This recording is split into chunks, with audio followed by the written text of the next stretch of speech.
اچھا اس کا مطلب کہ آج کل جو یہ باتیں ہو رہی ہیں قانون میں کہ بڑے بڑے ماہر بیٹھے ہوئے ہیں اور بڑے کہہ رہے ہیں کہ اگر ایک جنرل کی بات ہوئی ہے تو ان کا فیصلہ عدالتوں نے کیا ہے نا. آپ عدالت کو اس کا مطلب عدالت ہی فیصلہ کر رہی ہیں تو عدالت کیا ان کے لیے عدالتوں کا احترام نہیں کیا ان کے پاس؟ کیا ہم نے عدالت کا احترام نہیں کیا کیا ہمارے وزیر اعظم یوسف رضا گیلانی کو آپ نے دیکھا کہ عدالت کے حکم پر 3-4 منٹ کے اندر ان سے استعفی لی گئی؟ ہم نے تو وہ چیز سیاستدانوں نے قبول کی نا. اس پر کیوں نہیں بات ہوتی ہے؟ اس پر وہ بات ہونی چاہیے نا. اس بات سے کیوں نہیں لیا جا رہا ہے؟ شہید ذوالفقار علی بھٹو جو آئین کا بانی تھا اس کی بات کیوں نہیں ہے؟ ان کا دکھ کیوں کسی کو نہیں ہو رہا ہے؟ اور سب کو دکھ ہونا چاہیے. ملک کے وزیر اعظم کو پھانسی آئی اس چیز کا دکھ ہونا چاہیے ان کافی اداروں کو. مجھے وہ یاد ہے جب میں چھوٹی تھی پورے ملک پوری دنیا کے ملکوں نے ان کے لیے اپیل کی تھی ان کی رہائی کے لیے اپیل کی تھی مگر نہیں سنی گئی. ہم انصاف مانگتے رہے آج وہ مانگتے رہے مگر اللہ کے گھر دیر تھی اندھیرے نہیں تھا انہوں نے ہمارے ساتھ انصاف کیا. شمیمانہ صاحبہ مجھے بتائیے گا آپ نہیں سمجھتی کہ بیرون ملک انٹرنیشنلی یعنی بین الاقوامی طور پہ اور خاص طور پہ ہمارے پڑوسی ملک میں جس طرح سے تمسخر اڑایا جا رہا ہے یعنی ایک اتنے سال جس آرمی چیف نے سرو کیا ہو پاکستان کا صدر رہا ہو اور اس کے بعد اسے اس طرح اس کی ایبسنس میں اور اس عمر میں جب وہ علالت یعنی شدید علیل ہیں اس وقت ایسی سزا کا سنانا کیا پاکستان کی تضحیق نہیں ہو رہی ہے انٹرنیشنلی یا پڑوس ملک میں؟ اچھا ایک یہ بات آپ نے تو یہ بات کہہ دی کہ وہ علیل ہے. کیا ہمارے جناب آصف علی زرداری جو سابق صدر رہے ہیں کیا انہوں نے اس ملک کی خدمت نہیں کی؟ کیا ان کا اس بات کو آپ نہیں نوٹس میں لے کر آئیں گے؟ انہوں نے ابھی جیل کاٹ کر رہے ہیں سیاسی انتقامی کی بنیاد پر وہ جیل کاٹ کر رہے ہیں. وہ نہیں عدالتوں نے ان کو باعزت بری کیا. آپ یہ کیسے کہہ رہے ہیں چاہے باہر ملکوں ان کو تو بار بار عدالتوں نے بلایا ان کو کہا آپ آئے اور اپنا موقف بیان کریں مگر وہ خود نہیں آئے وہ خود پیش نہیں آئے. ہم نے تو ان کے بہت سے پروگرام دیکھے بڑے انہوں نے میں کیا آپ کو بتاؤں بہت سے پروگرام ویڈیو پر ہم نے ان کے دیکھے ماشاءاللہ حشر بشر سے. اگر وہ بیمار ہے تو میں یہ ضرور کہوں گی کہ اللہ پاک ان کو صحت دے. چلیے بہت شکریہ شمیمانہ پور صاحبہ ممبر نیشنل اسمبلی اور رہنما پاکستان پیپلز پارٹی ہمارے ساتھ آن کال موجود تھی. ناظرین ایک چھوٹا سا وقفہ لینا چاہیں گے وقفے کے بعد دوبارہ آپ کی خدمت میں حاضر ہوتے ہیں. کہیں نہ جائیے گا دیکھتے رہیے پروگرام خبر کی خبر. جی ناظرین ویلکم بیک ایک دفعہ پھر آپ کو خوش آمدید کہتے ہیں پروگرام میں خبر کی خبر. میں ہوں آپ کا میزبان ڈاکٹر بلند اقبال. اب ہم کچھ بات کرنا چاہیں گے میئر کراچی وسیم اختر اور رکن رابطہ کمیٹی حیدر عباس رضوی کی دبئی میں سابق صدر ریٹائرڈ جنرل پرویز مشرف سے ملاقات ہوئی ہے اور ان کی عیادت بھی کی گئی ہے. دونوں رہنماؤں نے سابق صدر کے خلاف خصوصی عدالت کے فیصلے کو افسوسناک قرار دیا ہے. ایم کیو ایم کی جانب سے پرویز مشرف کو بھرپور حمایت کا یقین بھی کرایا گیا ہے اور کہتے ہیں کہ فیصلے کے خلاف ہر سطح پر احتجاج بھی کیا جائے گا. اسی حوالے سے گفتگو کرنے کے لیے اس وقت ہمارے ساتھ آن لائن بیپر پر موجود ہیں رہنما متحدہ قومی موومنٹ پاکستان اور ممبر نیشنل اسمبلی اقبال محمد علی صاحب. السلام علیکم اقبال محمد علی صاحب, آپ کو خوش آمدید کہتے ہیں پروگرام خبر کی خبر میں. جی ڈاکٹر صاحب. سر آج میئر کراچی وسیم اختر اور حیدر عباس رضوی نے دبئی میں سابق صدر پرویز مشرف سے ملاقات کی ہے اور اس سے پہلے متحدہ قومی موومنٹ پاکستان کا اعلامیہ بھی آ چکا ہے جس میں کہ کہا گیا تھا کہ اس فیصلے پر جو ہے شدید افسوس ہے. متحدہ قومی موومنٹ پاکستان کو کیا کہتے ہیں سر آپ؟ دیکھیے جو ابھی ملاقات آج ہوئی ہے وسیم اختر اور حیدر عباس رضوی کی, میں سمجھا ہوں کہ ان کی عیادت بھی کی ہے اور جو یہ فیصلہ آیا ہے تو اس کے فیصلے کے بھی افسوس کا اظہار کیا گیا ہے. جس طریقے سے یہ فیصلہ آیا, دیکھیں 12 اکتوبر 1999 کو یہ تمام چیزیں ہوئیں اور آپ نے اس وقت بھی یہ ہوا کہ ایک دشمن ملک میں جہاز کو اتار دیا جائے. یہ تمام چیزیں ان کے اوپر کوئی غداری کا الزام نہیں ہوتا کہ آج یہ تمام چیزیں جو پرویز مشرف صاحب کے پاس وہ ہوئی ہیں، ہم مکمل ان کی حمایت کرتے ہیں اس چیز کے ہم، اور جہاں تک بھی ہوگا، کیونکہ آپ یہ دیکھیں یہ وہ دور تھا جس وقت پورے پاکستان میں ڈیولپمنٹ ہوئی ہے، اور خاص طور پہ کراچی میں جو ڈیولپمنٹ آج آپ کو نظر آئی ہے، جتنے بریجز بنے ہوئے، انڈر بائی پاس بنے ہوئے، یہ ان کے دور کے تھے، یہ سارے انہوں نے اس وقت جو پیسہ دینا تھا ان کو جو ساری چیزیں دی ہے، اس وقت ساری چیزیں ہوئی ہیں۔ اور آج ایک ایسا یعنی کہ ایک شخص جو 3 جنگیں لڑ چکا ہو، 40 سال اس نے اپنی خدمات فوج کو دی ہو، آج ایک دم ایک ایسا فیصلہ آ جائے کہ جی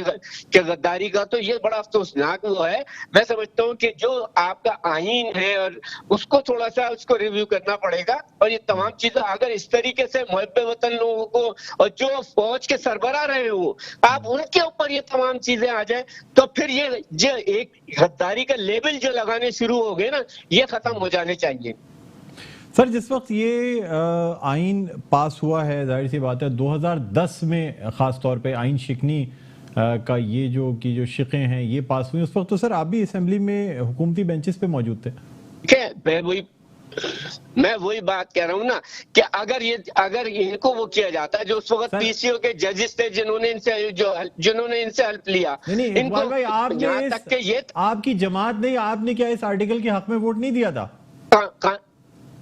جو قانون پاس کرنا آئین میں جو ترمیم کرنا چاہیے تک کہا دیا، مگر انہوں نے نہیں کی اس بات کو۔ پھر آپ یہ دیکھیں اس وقت زاہد حامد تھے جو لا منسٹر تھے، ڈوگر صاحب تھے جو چیف جسٹس تھے، پھر شوکت عزیز تھے، یہ بہت ساری بڑے جو ہیں، تو صرف ان سب کو وہ کرنے کے بعد صرف ایک آدمی کے اوپر وہ کر دیا جائے، تو یہ سراسر میں سمجھتا ہوں کہ آئین سے بھی ہوا ہے، اور یہ اس طریقے سے جو فیصلہ آیا ہے اس کے اوپر۔ اور آپ یہ دیکھیں کہ ان کے وکلا جب پیش ہوئے کل، انہوں نے کہا کہ ہمیں تھوڑا سا ٹائم دیجئے، ایسی کیا جلدی تھی کہ بھائی یہ ساری چیزیں۔ میں آپ سے اقبال محمد علی صاحب یہ جاننا چاہوں گا کہ 18ویں ترمیم جب پاس کرائی گئی قومی اسمبلی سے، تو کیا متحدہ قومی موومنٹ نے پوری طرح اس کی تائید کی تھی جس میں یہ تمام شقیں بھی شامل تھیں؟ کی طرح تائید ہم نے نہیں کی تھی، اس میں ہم نے اپنی ریکمنڈیشن بھی لکھی تھی جو 18ویں ترمیم وہ ہوئی تھی، اس کے بعد یہ ہوا تھا کہ اس کو ریویو کرنا چاہیے، تمام چیزیں اس کے اندر ہے کہ بہت ساری چیزیں ہیں 18ویں ترمیم کے اندر جس کو جو اس کو ریویو کرنے کی ضرورت ہے اس وقت۔ سر میں یہ بھی آپ سے جاننا چاہوں گا کہ آپ یہ نہیں سمجھتے کہ آپ کی اتحادی جماعت پاکستان تحریک انصاف اور آپ جو ساتھ شامل ہیں حکومت میں، سر حکومت سے غلطیاں ہو رہی ہیں یا اس کیس میں بھی تھوڑی سی مس ہینڈلنگ ہوئی ہے؟ کہ میں یہ سمجھتا ہوں کہ ساری چیزیں جو ہیں جو ملک کو لوٹ گھسوٹ کے کھا گیا، پورا سندھ کھا گیا، پورا ملک کھا گیا، وہ آج سب کے سب باہر بھی جا رہے ہیں، سب کو ضمانتیں بھی ہو رہی ہیں، سب کچھ ہو رہی ہیں۔ جو کل تک بے ساکیاں لے کے چلتے تھے آج وہ اسمبلی میں کھڑو کے لڑنے کو تیار ہو جاتے ہیں، تو یہ ساری ڈرامے بازیاں جو تھی اس وقت تھی، اور ان کو جنہوں نے لا منسٹر کے حوالے سے 3 جگہ لڑی، آپ اس کے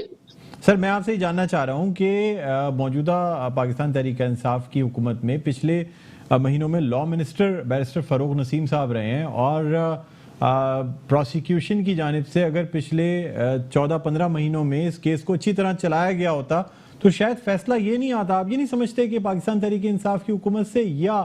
لا منسٹری سے جو ہے کوتاہیاں ہوئی ہیں؟ سر نہ صرف یہ بلکہ اگر ہم دیکھتے ہیں تو جو فیصلہ پہلے آیا سپریم کورٹ کی جانب سے، اور خاص طور پہ چیف آف آرمی سٹاف کی ایکسٹینشن کے تمام مسائل، اس میں کیا لا منسٹری سے قانونی غلطیاں نہیں ہوئی ہیں؟ دیکھیں میں ایک بات دیکھیں، جس وقت جو آپ لا منسٹری کا حوالہ دے رہے ہیں، فاروق نسیم صاحب جو تھے وہ اس وقت پرویز مشرف صاحب کے وکیل تھے، منسٹر بننے کے بعد انہوں نے اس کیس کو پروسیڈ ہی نہیں کیا اس کے بعد، تو یہ تمام چیزیں کہیں نہ کہیں کچھ آپ یہ سمجھ لیں کہ کچھ ہو گئی ہو جاتی ہے، منسٹری سے بھی ہو گئی ہوگی، لا ڈپارٹمنٹ سے بھی۔ میرے کہنے کا یہ مقصد ہے کہ ایک طرف وہ پرویز مشرف صاحب کے وکیل تھے اور لا منسٹر بننے کے بعد تو ان پہ مزید ذمہ داریاں آ گئی تھی نا، کیونکہ سر پروسیکیوشن جو حکومت کی جانب سے چلائی جاتی ہے، اگر صحیح پروسیکیوٹ کیا جاتا یا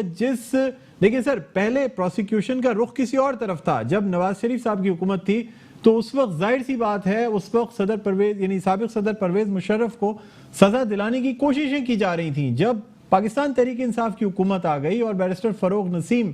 لا منسٹر بن جاتے ہیں تو پھر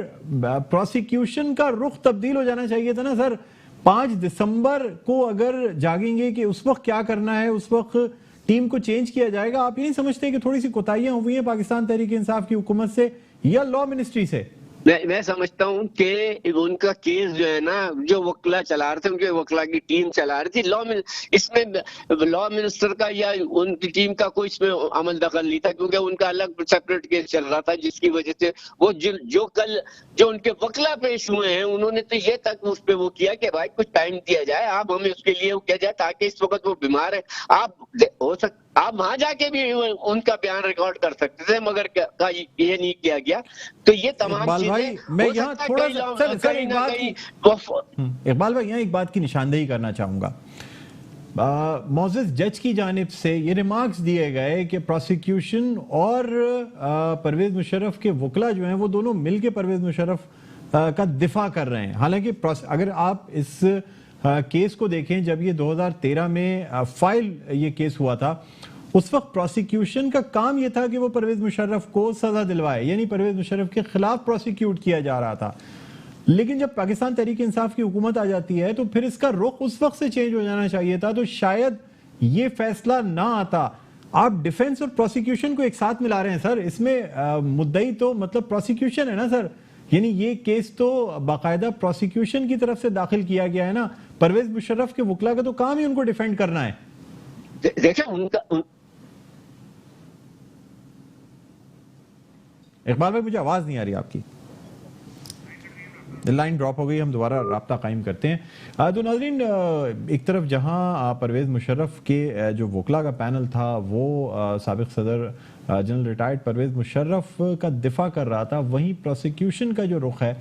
وہ ہم یہ دیکھ رہے ہیں کہ بہت بعد میں جا کے, یعنی اس فیصلے سے کوئی 1 مہینہ قبل جب یہ فیصلہ,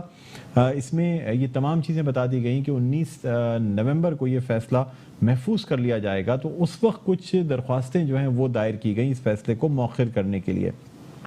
اس سے پہلے شاید پاکستان تحریک انصاف کی حکومت جو ہے وہ خود اس پوائنٹ پر کلیئر نہیں تھی کہ آیا پرویز مشرف کی اس کیس ڈیفنس کو وہ پرولونگ کریں یا ان کو سزا سے بچایا جائے, یا پھر یہ ہے کہ وہ یہ سمجھ رہے تھے کہ شاید سزا نہیں ہوگی. اسی حوالے سے ہمارے ساتھ دوبارہ آپ لائن پر موجود ہیں متحدہ قومی موومنٹ پاکستان کے رہنما اور ممبر نیشنل اسمبلی اقبال محمد علی. جی اقبال محمد علی صاحب, میرا کہنا یہ ہے کہ ایک طرف ڈیفنس اور دوسری جانب پروسیکیوشن, پاکستان تحریک انصاف کی حکومت آنے کے بعد پروسیکیوشن کا رخ چینج ہو جانا چاہیے تھا, بلکہ اگر یہ کیس وڈرا بھی کیا جاتا تو یہ وڈرا ہو سکتا تھا. آپ کیا کہتے ہیں؟ نہیں, میں یہ سمجھتا ہوں کہ کیس کو وڈرا ہو جانا چاہیے تھا, ان وکلا کو دیکھ لینا چاہیے تھا, ججز کو وہ کر لینا چاہیے تھا کہ آخر دیکھیں ایک جج نے اختلاف کیا نا اس چیز سے, تو یہ تمام چیزیں جو تھی کہ اتنی جلدی کے اندر یہ ساری چیزیں ہونا, یہ ایک میں سمجھتا ہوں کہ یہ چیز ہوئی. اور جو پروسیکیوشن سے جو ہوئی ہے اس میں کہیں نہ کہیں ہو سکتا ہے فالٹ ہوا ہو, یہ بات نہیں ہے, مگر یہ چیز اس کو دیکھنا پڑے گا. اور جب آگے کیس چلے گا, آپ نے دیکھا ہوگا اٹارنی جنرل انور مقصود نے کل کہا کہ آرٹیکل 10A جو کہتا ہے اس کی شکل انہوں نے حوالہ دیا کہ اس چیز سے بہت ساری گنجائش کی, مگر اس کو پورا نہیں کیا گیا. سر یعنی ایبسینشیا میں جو ہے وہ سزا نہیں ہونی چاہیے تھی. پھر آرٹیکل 12 جو کہ یہ کہتا ہے کہ یہ قانون چونکہ ہائی ٹریزن کے جو الفاظ ہیں اور یعنی پہلے بھی آئین میں خیر غداری کی جو سزا ہے وہ سزائے موت ہے وہ بالکل موجود تھی, لیکن وہ غداری میں تھی. لیکن آئین شکنی کے حوالے سے جو شقیں قانون میں شامل کی گئیں, آئین میں شامل کی گئیں, وہ 2010 میں شامل کی گئیں, جبکہ یہ جس جرم کی سزا سنائی گئی ہے یہ یعنی مبینہ طور پہ یہ جو جرم ہے یہ 3 نومبر 2007 کو ہوا. لیکن سر کیا آپ کیا سمجھتے ہیں, کیا پرویز مشرف کا صحیح طرح دفاع نہیں کیا گیا ان کے وکلا کی جانب سے؟ اقبال محمد علی صاحب آپ میرے ساتھ لائن پر موجود ہیں؟ نہیں, کال منقطع ہو گئی ہے. اقبال محمد علی صاحب جو کہ رہنما ہیں متحدہ قومی موومنٹ پاکستان اور ممبر نیشنل اسمبلی ہمارے ساتھ آن لائن موجود تھے, اور ان کا یہ کہنا ہے کہ کہیں نہ کہیں شاید پروسیکیوشن سے بھی غلطیاں ہوئیں اور شاید جو جس طرح سے دفاع کرنا چاہیے تھا پرویز مشرف کے وکلا کو، تو کہیں نہ کہیں کوئی فلاز ضرور رہ گئے، جبکہ اس کے برعکس پرویز مشرف کے وکلا کا جو پینل ہے ان کا یہ کہنا ہے کہ انہیں دفاع کرنے کا موقع دیا ہی نہیں گیا، یعنی پوڈیم ضرور دیا گیا لیکن بات نہیں کرنے دی گئی، یا جو پوائنٹس انہوں نے اٹھائے تھے، جو درخواستیں انہوں نے دائر کی تھیں، ان سب کو یکسر جو ہے مسترد کر دیا گیا، یعنی کسی درخواست کو انٹرٹین نہیں کیا گیا۔ لگتا ایسا تھا کہ عدالت چونکہ پہلے سے ہی فیصلہ محفوظ کر چکی تھی اور صرف یہ فیصلہ سنایا جانا تھا، اس لیے اسلام آباد ہائی کورٹ کا جو فیصلہ تھا کہ جو آرگیومنٹس ہیں وہ سنے جائیں، یا یہ کہ حکومت کو جو پروسیکیوشن ٹیم تبدیل کرنے کا جو موقع دیا گیا تھا اس کے بعد سنوائی نہیں ہوئی۔ 5 دسمبر تک جو یہ حد لگائی تھی اسلام آباد ہائی کورٹ نے یا اس فیصلے کو مؤخر کرایا تھا، فیصلہ سیم رہا جو کہ پہلے ہی لکھا جا چکا تھا۔ یہاں ناظرین ایک چھوٹا سا وقفہ لینا چاہیں گے، وقفے کے بعد دوبارہ آپ کی خدمت میں حاضر ہوتے ہیں، کہیں نہ جائیے گا، دیکھتے رہیے پروگرام خبر کی خبر۔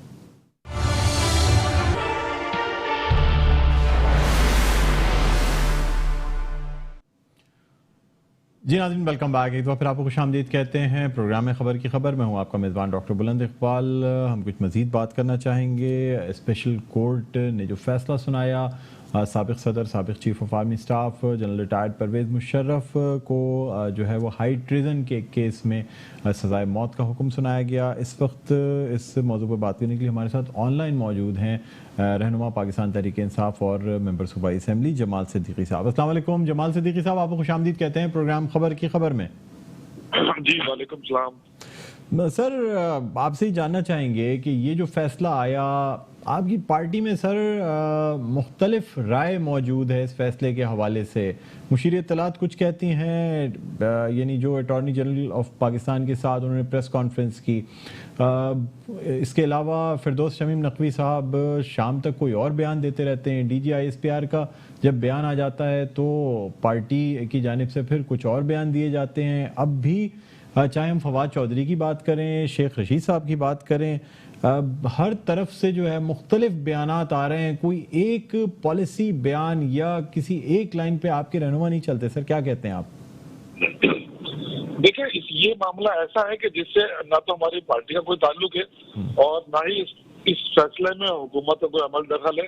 یہ ایک معزز عدالت کا فیصلہ ہے۔ اب اس پر ہر آدمی اپنی انڈیویجول رائے دے رہا ہے، جو شیخ رشید ہے یا فواد ہے یا فردوس نقوی ہے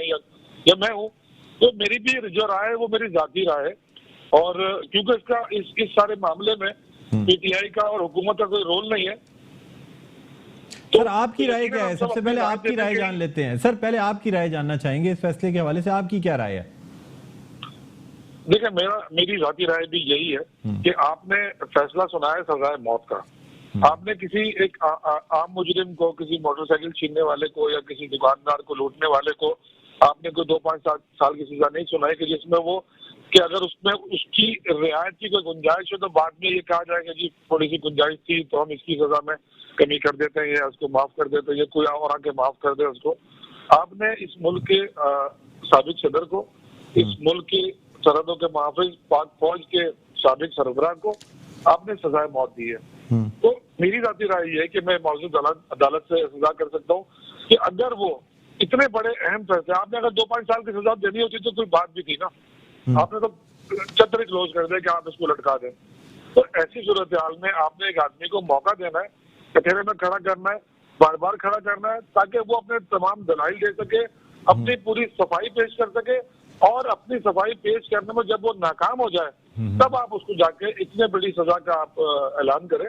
تو آپ یہ کہہ رہے ہیں جمال صدیقی صاحب، آپ کا یہ کہنا ہے کہ آپ کی پارٹی کا اس فیصلے سے کوئی تعلق نہیں ہے، نہ آپ کی حکومت کا کوئی تعلق ہے، تو وزیر اعظم عمران خان صاحب اپنا جو ملیشیا میں کانفرنس ہے، دورہ ہے، اسے مؤخر کر کے یعنی وطن واپس آئے ہیں، اور یہ کہا گیا ہے کہ نہیں جی وہ ایک اہم وجہ کی بنیاد پہ انہوں نے یہ دورہ کینسل کیا ہے، بلکہ جو رجب طیب اردوغان سے بھی انہوں نے باقاعدہ اس بات کی وضاحت کی کہ وہ کانفرنس میں شرکت نہیں کر سکیں گے ایک اہم وجہ کی وجہ سے۔ تو سر کیا وجہ ہے؟ اس فیصلے کے علاوہ اور بھی کوئی وجوہات موجود ہیں؟ نہیں دیکھیں جی، اس میں وزیر اعظم کی واپسی کا اس فیصلے سے کوئی تعلق نہیں ہے، بلکہ میں سمجھتا ہوں کہ آپ جیسے درجہ نگار یہ بات جانتے ہوں گے کہ پرویز مشرف سے بحث سیاسی مناسب کوئی بہت اچھے نہیں تھے ہمارے، جو اس کی پارٹی کی اور ہماری پارٹی کے۔ تو میں آپ کو یہ عرض کر رہا ہوں کہ یہ ساری بات ہم